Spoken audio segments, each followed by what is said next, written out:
Hi everybody. This video, it's a general video. It touches on a few things. A few years ago I popped a quad lock mount onto the bike to hold the phone, and they are fantastic. I did have to add the suspension rubber grommet thingy because it did vibrate the phone to death, and I did have issues with a previous phone. But besides that, this has worked fine. The problem I came to was the fact that you end up having a £1,500 mobile phone dangling on the end of your handlebars, and I wasn't very comfortable with that. So I've been looking at some videos online, and there's thousands of them. So I purchased this little unit here, and it's basically a CarPlay or Android mirroring device. That's all it does. It mirrors the CarPlay or Android from your phone. And the whole unit, it comes with little tyre sensors, which I wasn't fussed about to begin with, but I have to say they work really well. And I can't find the valve on that wheel. Let's try the back. Let's try the back. There you go. They just screw on there, and they're pretty accurate. So that came with it. So I think that's the C3 Plus as opposed to the Pro. Anyway, so I mounted that on the bike, and here it is. And I've put it at the same angle as the clock, and that works well. So the issue you then have is, as you can see here, you have reflections.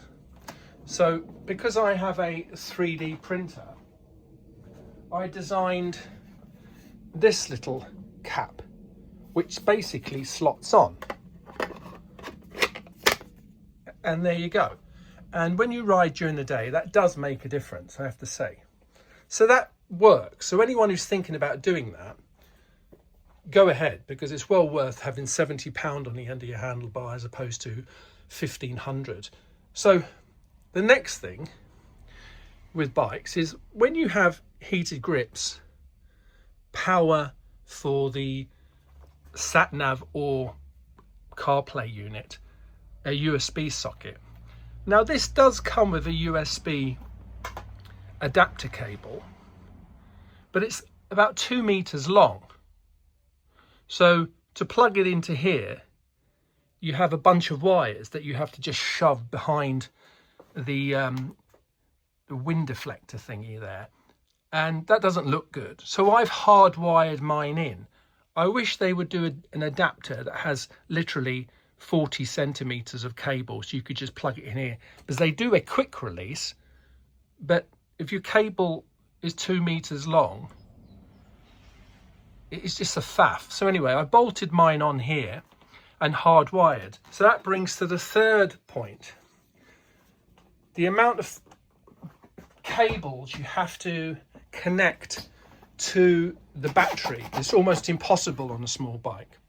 So my next solution, also online, I looked at a Thunderbox, but they wanted nearly £100 for a Thunderbox, so I wasn't going to do that. Anyone who watches my videos, I don't go down that route. And then I saw Oxford did a fused switched box for about £20, which I was going to go for. And then I saw an identical unit on AliExpress for £8.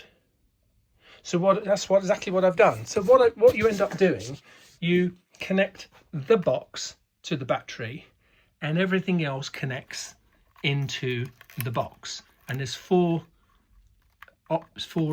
connections you have. So I basically, being a Virgo, I've got my USB plug, my grips, and my Aoocci C3, and there's one more spare. And it does fit here and doesn't interfere with the seat. So this video is basically just showing you that it might be useful to somebody. If you have a pile of electronics and you don't know how to connect them, definitely buy one of these boxes. If you don't fancy dangling your mobile phone on the end of your handlebars, a £70. Now £70 with tyre monitoring system is an unbelievable price. I'll just switch it on. So this detects the current. I'll show you how I connected that in a minute. And as soon as it detects it, it delivers live, and there's the screen and there's the tire pressures as they sit at the moment, and then in a second, there you go, because my phone's in my hand, that will kick into action.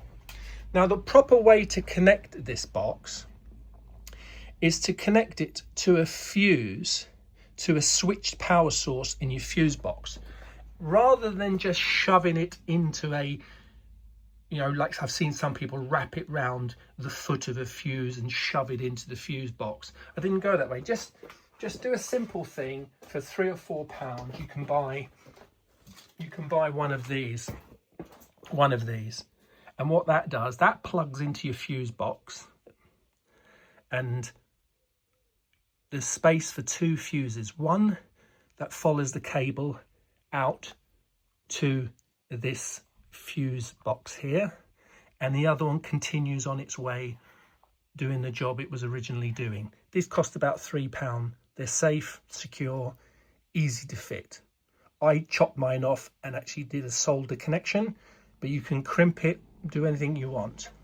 So I hope that interesting to anybody. What do you think?